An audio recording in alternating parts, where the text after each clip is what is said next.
Hi, everybody, and welcome to this presentation entitled Technology at Patton Middle School. This is our Transition Camp 2020 presentation. Normally, we would be doing this in person in Transition Camp for both the students and for parents, but we're doing it this way this year. It's going to be fine. We're looking forward to the beginning of the school year, even in a virtual format, and can't wait to see the kids and everybody in person really soon. So again, let's get started. My name is John Walsh. I'm a technology teacher and a tech specialist at Patton Middle School. At any time during the lead up to school and certainly during the school year, please feel free to reach out with me at any questions.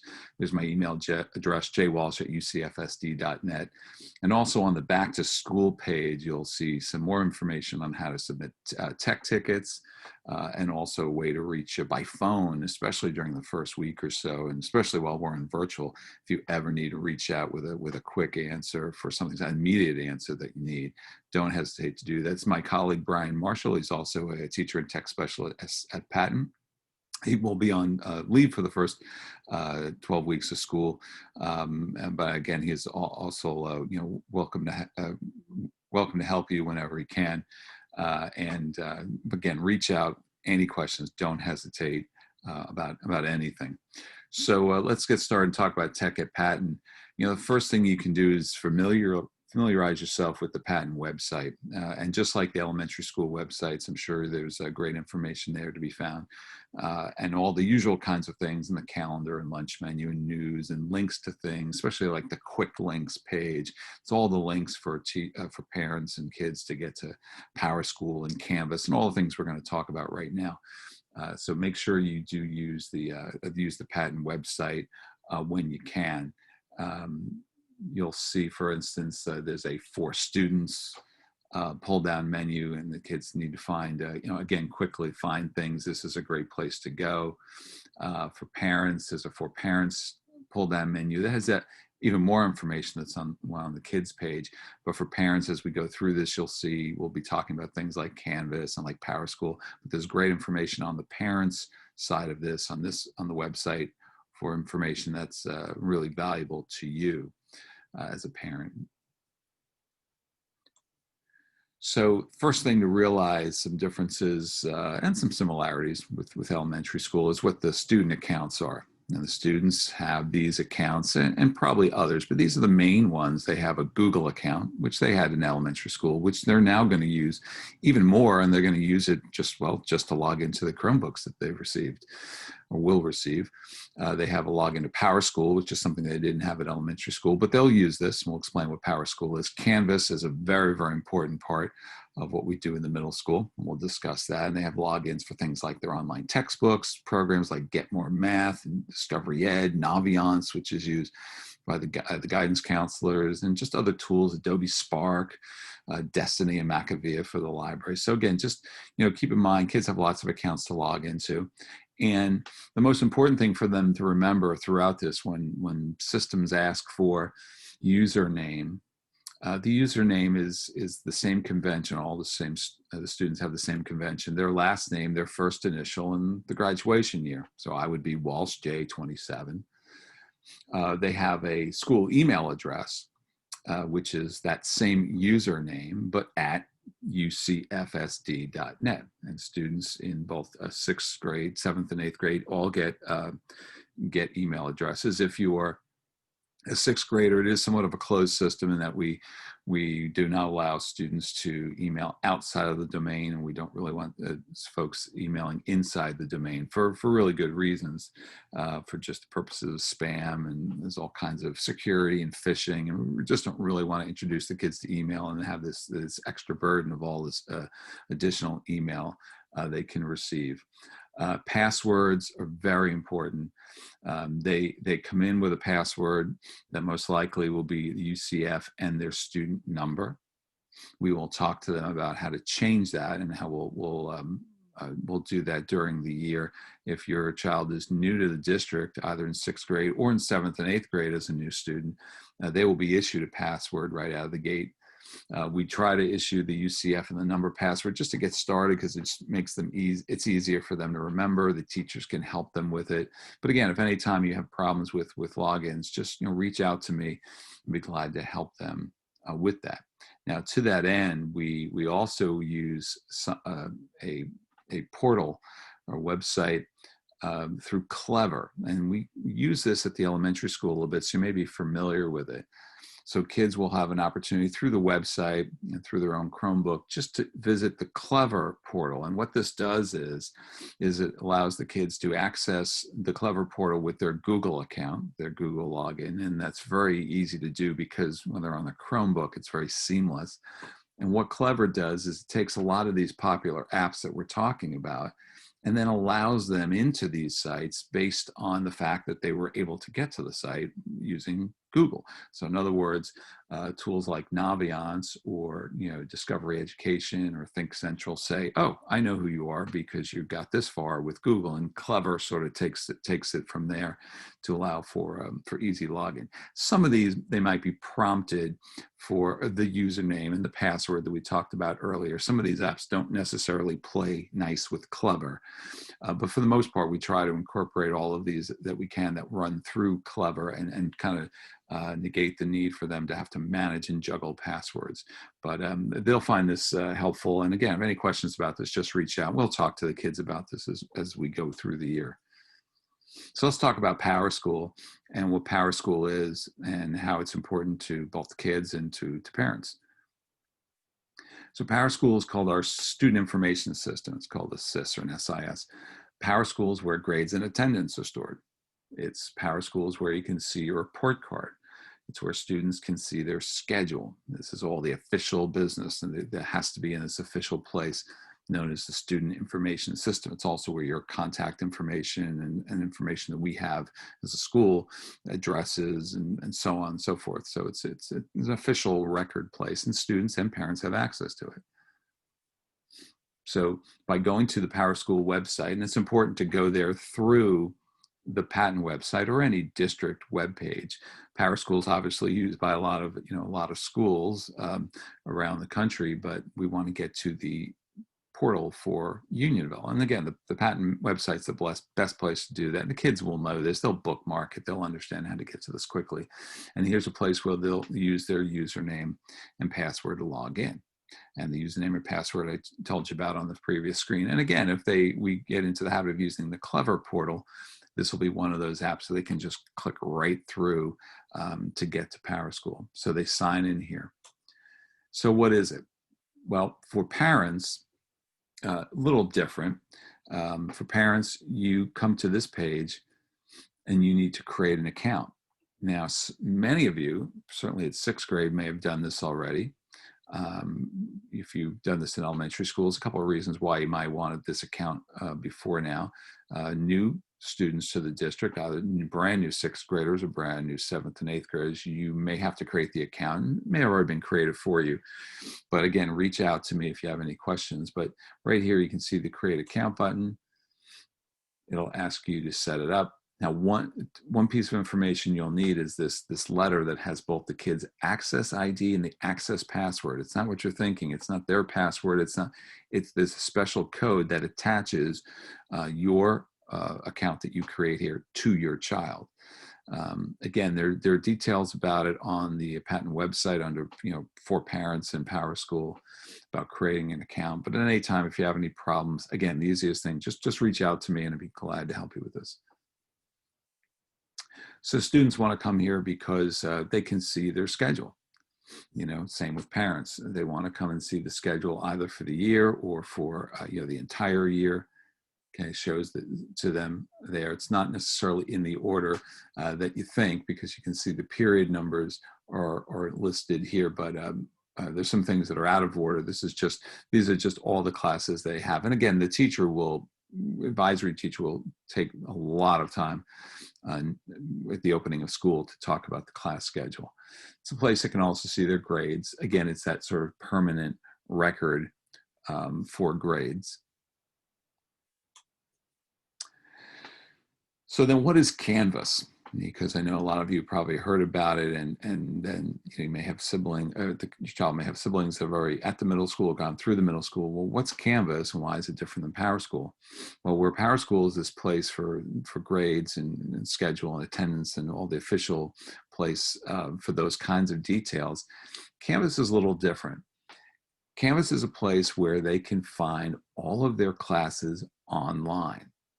It's a place to find assignments and resources and a calendar to stay organized with their schoolwork. And this is so important now. And this is not something that we've done just because of distance learning. We've been actually doing this our 6th year of using Canvas. So it becomes sort of a digital home base for kids and for teachers to interact in the course, even when we meet in person.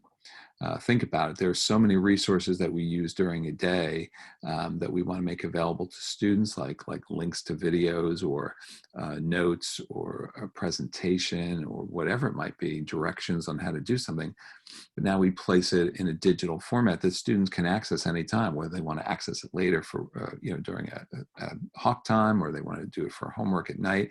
They have access to the course and everything about the course. And of course, right now, being in virtual format, we have to have this. This is how we're going to be interacting with the kids. Canvas doesn't replace any other tools, doesn't replace how we use Google Docs or Kahoot or Spark or iMovie or online textbooks. It's not that.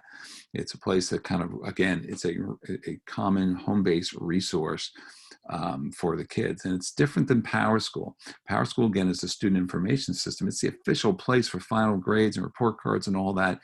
But Canvas is the place where they actually find out about their classes and they actually get work done. So you'll see, again, on the Patent website, you'll see a place where you can click, sign into Canvas. Kids also have it on the Chromebook. We have a link right to Canvas there in the shelf, the dock where the apps live on the Chromebook. And they can come right here and, again, username and password. And again, they can use Clever. If they want to just go through Clever and just go right where they need to go. So a typical Canvas course, when they log in, they'll see these tiles, and each of these tiles represent all of their classes. And behind these tiles is the class online. And again, even when we were in person, there's just all the resources to do with those, to do with the classes. And it's very important that the kids kind of get into this right away and organize it, because really you think about it, it's one place that the kids can go, and by that one click in, they can see all their classes in one shot, and they're all organized in a very similar fashion. They get great details over here and things that are coming up, in this case, for social studies, and they have recent feedback from their teachers. It's the way that they can truly interact with their classes. The teachers will use them primarily in a couple ways: to post assignments. So when you log into My Canvas class, you can click on assignments and you can see, oh, this is an upcoming assignment, when it's due and how much it's worth. And by clicking on this, you can actually see the details. Here are some past assignments we worked on. So when you go into that current events blog assignment, here are all the details. And this is just a snapshot of the top part of it. But you can see all of this information about what a blog is. There's a link here to an ESPN blog to get an example, kids review blogs. It tells me what we're going to do day one, and here's the current events reading I'd like them to do. So it's all the details about the course or about the assignment are right here in Canvas. You may, if you've had a recent college experience, for parents or kids, if you have siblings who are in college, you might hear them talk about tools like this, which were more prevalent originally with higher ed, but it's a way that you can find everything that you need to know. Now, we may go over this in class. This may be something in person that we actually read together and talk about and in more detail, but think about this as a great resource after the fact, or in this case online, where kids can find the same information that we're talking about. And here it is all detailed for them. And it even gives them an opportunity to submit an assignment through Canvas, and we'll get to that in a second. They'll get a calendar with this, and this is important. They'll get a great calendar that will show them all of their courses and then color code all of the things that are due for this class. And not only just that, but they can also add things, the students can themselves. They want to add little reminders for themselves, and teachers can put a little reminders, little events, reminder to study for a test on Friday. But you can see all of these things are due dates for assignments. And over here on the side, you can see all those. And if you want to click on those, you can actually see more information about the assignment. And if you click even deeper into this, you can actually get right into the assignment. So again, calendar is just a great way to keep the kids organized across all of their classes. And we'll talk about this in more detail. Certainly with you guys, with the students, we'll talk to you about it in classes. And as you can see, it's a great way for teachers to collect work, especially now, digitally. And you can see very clearly that the students submitted the work because it says turned in and what time they did it. And you also can see comments that I made about this. And you can write back with comments as well about what I commented on. So it's a great tool for some back and forth between the teachers. Teachers will also use this for announcements every day, sort of just like a quick overview of maybe what's going to happen in class. This is an example from an asynchronous class, meaning a class where I did not meet with the kids in person back from the spring. And if you click on that video, if I clicked on, you would see it's actually me explaining how to begin the App Lab assignment. So it's maybe 3 or 4 minutes just explaining the overview. And then from here, I tell you what to do. Let's get over onto assignments and check out the work for the day.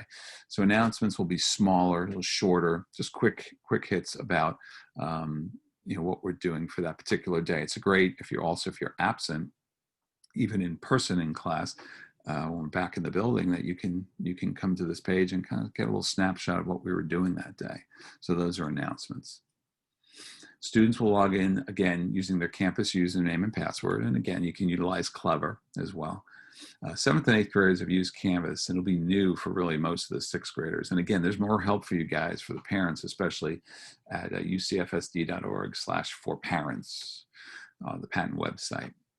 For new 7th and 8th graders, again, you guys are going to have to catch up a little bit with 7th and 8th graders that already have used it, but we pair you up with students, and the teachers are very, very good in kind of getting you acclimated. 6th graders, you guys will all be in the same boat learning this together.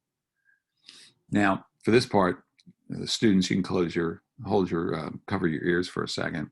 So I'm going to tell the parents that there is something called parent observers in Canvas. That means that you can sign up for an account just to kind of take a peek in to see what's going on with the Canvas course. And you'll see here are the directions about what to do. And these are on the Patent website. I'll show you a little slide in a second of how to do this. So you would go to the same place that I used to log in, that the kids used to log in. You can do this on any computer. It doesn't have to be on the Chromebook. But you'll see at the top, you'll see a little button or a link that says Parent of a Canvas User. Click here for an account. So when you do that, you're going to create the account. You get you put in your email address. You agree to a password. Now here's the kicker: you need to be able to observe a student. You're going to need a pairing code to pair you with the right student. Now, this is where the students come in. All right, so you'll need your child sort of with you to do this. They will need to go into their Canvas course, and they'll need to go to Account Settings, Pair with Observer, and they will get, as you can see on the right side of the screen there, they'll get a little code. That's the code you need. And what that'll give you is a Canvas account that you can peek into and see and view the Canvas course, like the students. Now, the students can take their hands off their ears if they want at this point, so because I want them to hear this too.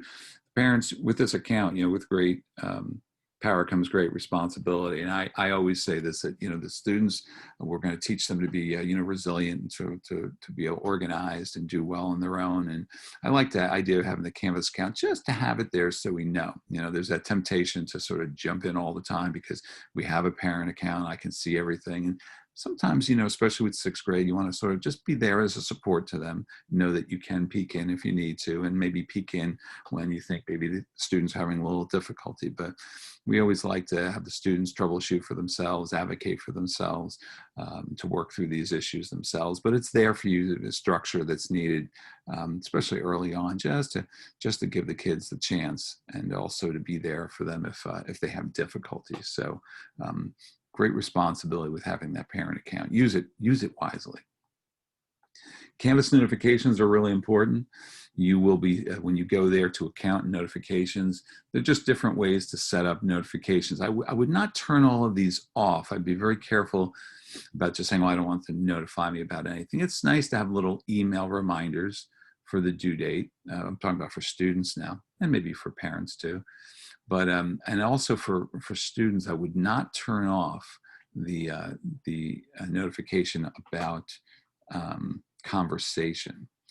It sounds like it's not important, but what conversation is, when in Canvas there are system messages that can come both from the teacher, even from your grade book, about missing assignments or things that are not completed. And those messages come through this conversation feature, and it automatically sends it to your email address. So in your Google account, you'll get an email from Canvas saying, hey, this assignment's not finished, or a message from me via Canvas. So don't turn off that conversation notification. It's very, very important. I would leave that on. And here it is. Actually, you can see that this is to ensure they get messages from Canvas. Don't turn it off. Make sure you leave that conversation message on so that you get them. So when a message is sent through Canvas, you can see it in Canvas, but more importantly, it bounces it out to your Gmail, which you are more likely to see.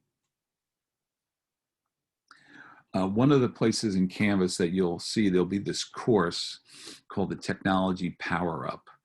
And parents, this is good for you guys to know, because you'll see it as well if you just choose to be an observer for your child.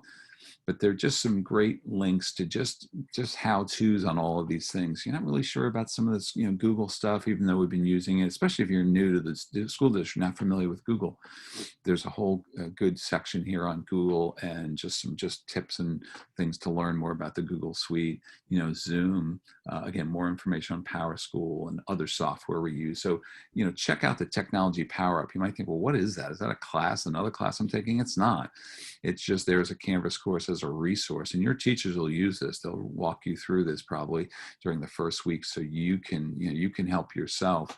But of course, your teachers will help you, and you can put in a tech ticket or just reach out to me. And again, that information is newly shared now on the Back to School webpage. If you go to the Patent website, you'll see it. And there's some information and ways you can reach me more quickly, even, like I said, by tech ticket, by email, or by phone.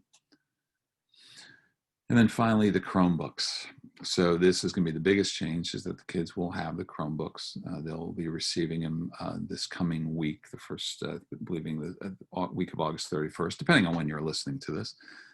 The Chromebooks come in this really nice all-in-one Otter shell case, the makers of OtterBox. Phone cases, and you can see, and this keeps the Chromebook nice and safe all the time. This has to stay in the case all the time. I know you're tempted to take it out. A picture of my students there from actually a few years ago before we used it, and we obviously have a lot of breakage issues because of the hard floors in school, but even at home, we want to make sure, get used to just using this case. It's in there for a reason, and you will save yourself so much in terms of insurance, or not so much insurance, because the insurance will cover breaks, but beyond the normal insurance covered breaks, could end up paying some money for repairs down the line. Keeping it in this case, we found just last year we started, has just helped tremendously. So the Chromebook, if you don't know, it's a type of computer designed to get you on the internet, get you on the web as quickly as possible. It's a quick startup device. All Chrome devices are powered by the Google Chrome operating system. So it's kind of like using Google Chrome on a Mac or a Windows computer, but you're just using Chrome. And for what we do most of the time, a web browser is just fine. Students sign in with and are connected to their school Google account. They should only use their school Google account on the Chromebook. All work is done in a web browser and saved on the web, which is great for us because we use Google Apps so much. And so many of the tools we've been talking about, like Canvas, are all web-based. Chrome devices start up fast and they really last all day long. And they're very easy for us to troubleshoot. I can't tell you how much easier these are to troubleshoot compared to, let's say, another type of device.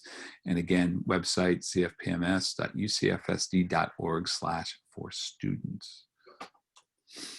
Again, always keep the Chromebook in its protective case. Charge the Chromebook every night. And again, when we're back to school, please bring it to school every day. Leave the charger at home. Students, we do not charge the Chromebooks at school. And you're going to say, well, what if it runs out during the day? It won't. It really lasts that long. And if you charge it every night, just as a habit, get into that habit. I do. I always just put my Mac or my Chromebook with charging, and then I just leave something with the Chromebook that I know I can't leave without, and I just make sure it's maybe in my bag and your outlet near the door. So, if I can't leave without it, but it is charging. During school, if you can come to the front desk at the library, Mr. Marshall and myself, when he's back, we can help you. Mrs. Rafferty, our wonderful librarian, Mrs. Robertson in the library, they can help you. But for now, you're gonna have to reach out for me. And the most important thing is, I'll say this to the kids now and to the parents, this is really just for school purposes only. I know it drives the kids crazy because they want to be able to do other things with it, but I'll tell you this, I have a computer that the school issues me, and this is the absolute truth. I don't use this for non-school purposes. I love buying things on Amazon. I don't do it on this school issued laptop. I will watch Netflix occasionally, not on TV, but on a device. I don't do it on my school issue device. I just don't.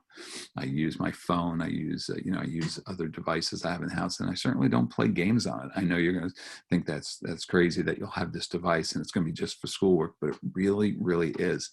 So if you think we're being harsh about that sometimes about just using the Chromebook for for school purposes, that's why these were issued to you, the way the school board organized this and decided this plan, like I said, almost 6 years ago now, 5 years ago for the Chromebooks. It's really a school only device. And I can't really say that enough for a lot of reasons. We just, we want to make sure that this is the sole purpose. This is going to last you for the 3 years you're at the middle school. So we want you to take good care of it. And again, just for those purposes only. If you want to play a game or you want to do something else, that's great. I'm like that too. I step away from this device and leave this for schoolwork only. There's going to be a technology fee, which parents you can pay. This is really the insurance part of it. You can pay this online. You can sign the contract online as well. And eventually, if you do want to pay for this, with a check or however, cash, when we get back to school, it can be brought in and dropped off at the main office. But we do encourage the online. The online contract has to be done that way. And we really encourage the fee to be done that way too. It's just simpler for everybody. But if you choose to want to pay another way, that will be brought into school. And of course, the other piece I think you guys are really familiar with are the Google Apps, and we do use them a lot. We are in Google Apps all the time for the benefit of the benefits that you know about them as great tools there, and including Google Sites for something called My Stories, which is our digital portfolios. And your teachers will talk to you more about that. But Google Apps obviously a big part because we use the Chromebooks. I think you guys are good with that. So when can you log into your accounts? Well, depending on when you're listening to this, you have PowerSchool access on August 31st. Your Canvas account is open now. You can go in. The courses are not visible. The courses will be seen on the 31st. Google, of course, you can log in now. And then everything else that we talked about when school starts on the 8th. And again, in the meantime, if any of this is not working for you, just reach out to me. This is part of my job. I do have a teaching schedule, but I do have a significant part of my day designated to be helpful to all of you. So please take advantage of that, to both students and parents. And again, don't forget about this technology power up, because it's great once you get in there. Just some really great help to learn more about these things. The website, again, is very, very important. This is more for everybody, for parents, just as a communication tool, not just for things they need for school, like the how-tos for Canvas and for PowerSchool, but just a lot of other good information about what's happening at Pat. And check that website out when you can. If you're a Facebook person, for the parents, we do put a lot of stuff on Facebook as well, because it's, sometimes it's about being where people are. If this is where you're at, we can get information there. I actually, a lot of teachers I heard this summer taking, really getting some good information, connecting with other educators because of a Canvas Facebook group. They learned to connect with all these teachers around the country that have been using Canvas more, and just learned some really cool things about Canvas by getting connected through Facebook. So it's about, reaching people where they are. We do use Twitter as well. We try to just put out information and things that are going on through the social media. The kids like Instagram. A little slow this summer. Everybody was sort of in, I think, just a rundown after the spring, so we weren't on as much. But here you can see some from last summer. Teacher reading. Reading. We did some really cool Instagram posts. The kids like following it. Parents are welcome to follow as well, but just photos, things that are going on at school. So just, get connected with us. And of course, the most important thing I could tell you about is the principal's newsletters. Mr. D is very, very, big advocate of trying to keep the communication all in one place. Obviously, you'll get a lot of communication now because of the distance learning here in the fall. But normally, we really want to just pack everything into the principal's newsletter. So every Monday morning, if you can just take 15 minutes to read it, you'll find out so much information about these things you need to know about and things that are going on at school. So we really do encourage you to get that newsletter and just open it every day. I know it's a commitment to read the newsletter, but we sometimes prefer that rather than saying lots and lots and lots and lots of little emails. We'll talk about this, and again, this is important. The students know this, and parents know this, that we do also have web filtering. We have a couple of different. We have to have internet filtering at school, of course. We have that at a level that we have to by regulations, which is important both for teachers and for students, but what's appropriate for this setting. We also have this securely web filter that goes along with the Chromebook that manages it both while they're on the Chromebook at home or at school. It's a web filtering product called Securely. It's web-based. It doesn't really matter where you're located, but if you're browsing the internet, it allows to apply web filtering policies. The same internet filters run both at school and at home. And it's not only those, the type of filtering that you can imagine we should be doing, but also really filtering sites that really, again, going back to the point about this as a school device, that you don't really need for school. And again, it's important that students understand nobody's sitting at a computer monitoring anything or everything you're doing. But let's be fair, if I was, as a teacher, constantly doing something and trying to access things I should not be accessing, there could be a red flag thrown up for me doing that. In the same way with students, you should be aware and don't be surprised, that if messages come across the system to say that, students are constantly searching for games or constantly searching for things that are off topic for which have to do with school, this will get noted. And again, it's not monitoring the way you think that we're constantly looking at this, but it's a matter of being smart about understanding what this device is for and what it should be used for. So this Securely web filter program is in place, and you might get this occasionally. Say it's blocked, and maybe it's blocked for the wrong reason. Maybe it's blocked and it shouldn't be blocked, and you can contact your teacher about that and contact me as to why something was blocked. But definitely there are sites that they're going to be just not accessible in the same way that I'm not going to access sites on my school device. Just not relevant for school. And you will get an email, parents, from Securely. You may have gotten it already. That will offer you the opportunity to just also sign up for a parent account that gives you an opportunity to help monitor activity both at home for your child, and also change even the settings for how the Chromebook is used at home. Can't change the settings the way they are for school, but you can look at additional settings for at home. So my advice here is the same thing: a partnership with students, and students need to know this. It's always a partnership with your parents. We all want the best for you, to understand to use this Chromebook for all the right reasons. But that's up to you parents as to use this. And it's not really anything through us. It's just an account. You talk directly to Securely about this, but I can certainly help you with questions about it. And again, you go into the parent portal and you can just, you can set this up. And this presentation will be posted in a non-video form without me narrating as well. You'll probably already seen this on the website. And you can view this, the presentation, just click through it the way I just did here. So that's it. This is the point where I'd say, oh, do you have any questions? And of course, we can't do that in this setting. But if you do have questions, feel free to reach out. Go back to that first page again for my email address, but also just visit the Back to School website. You'll see a tech help link that you can get my direct email address. You can use help desk, tech ticketing. And again, phone number there, because we know there can be some times, especially in distance learning, where you really have to reach out and get somebody right away so your student can get back into class, or a problem with Zoom, and you can reach me by phone, and I'll try to be there, especially early on, to help you with this. And again, any questions about middle school or anything about Patton in general, I'm always glad to help. We have great teachers, we have great administration, and great people here. So you're gonna love being at Patton Middle School. And like I said, we can't wait for school to start. And of course, most importantly, can't wait to see you guys in person. So that's it. Thanks, and we'll talk to you soon.